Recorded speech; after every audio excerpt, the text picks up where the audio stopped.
Kevin, you talk a lot about scheduling being such a big thing.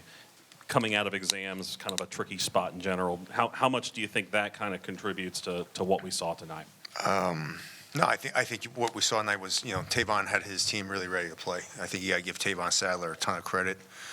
They came in, they were well prepared. They had 10 days off to kind of get ready. They ran some things that we hadn't seen.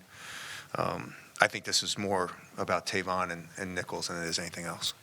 The timeout, the second timeout in the second half, what was kind of the priority there? Was it defense as much as anything else? No, I think again, I think we got up 5, and then we missed a layup, missed an open 3, and it's a little bit of kind of what happened to us early in the year.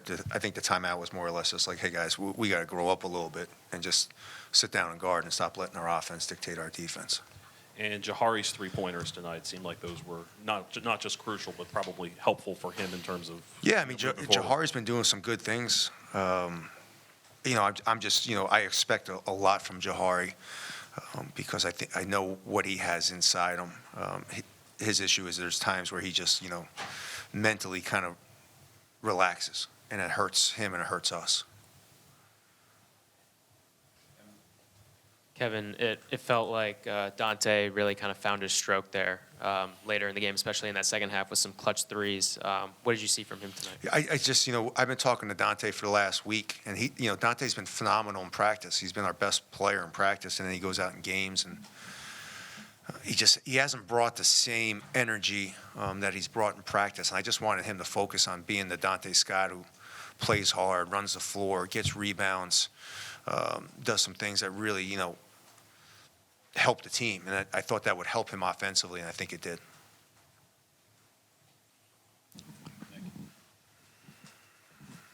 Yeah, Kevin, Julian had some offensive struggles tonight, but defensively, I mean, Nicholls didn't really have a lot of success inside. He had a career-high 6 blocks. Just what did you see from him staying consistent on the defensive end, even when some of the shots weren't falling?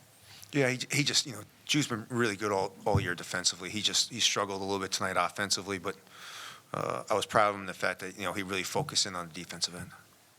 For, coming off of playing only once in the last 13 days or whatever for you guys, do you feel like this is kind of an opportunity to get some sense of continuity, and was there any sort of choppiness in terms of, practices and whatnot just coming in? We did. I might have gave these guys a little bit too much time off, but we really don't have a break after this game. So, again, you got to give Nicholls some credit. They came in and played really hard and made some shots early that kind of got them going. So, I guess the bigger picture question is kind of moving forward. Do you feel like you can establish some continuity? Yeah, I mean, again, we've been playing well, and I thought we did what we had to do defensively.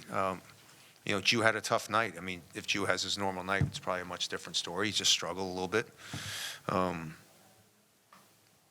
that's going to happen every once in a while. When one of your best players struggles, other guys stepped up, and I thought, obviously Jameer and Dante did.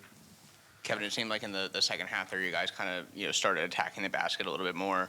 How much of a game like this, when a team's shooting lights out from long ranges, about attacking the basket and just eventually kind of outlasting them? Yeah, I mean, it's something, we're not a team that should take 27 three-pointers. And I think there's times where we get a little trigger happy. We got some good looks early. And then we got to realize that sometimes, like, you got to do some things to get yourself a bucket every once in a while. Like, Jordan had a big, huge offensive rebound. They got fouled late in the game. Like, sometimes guys need to not look to make threes to kind of get them going. Sometimes you just got to get an offensive rebound, a fast break layup, something simple. And I think that's where Jameer has gotten really good, is that he knows how to kind of get himself going. Some of these guys are still trying to learn how to get themselves going. What's your level of concern regarding the 10 missed free throws? Well, Ju missed 8 of them. So, not that much. And then going on the road, do you feel like you guys are better equipped this time to go on the road? Yeah, I mean, I'm hoping to play better on the road. I would have liked not to play at 8:30 at night when we have to travel tomorrow, but I don't think the Big Ten really cares about that. I guess this is going to be the way we do it now that we have 4 West Coast teams. I guess we're going to play an 8:30 game and then have to travel the next day and then play a game on the West Coast. So I'm interested to see how this works out.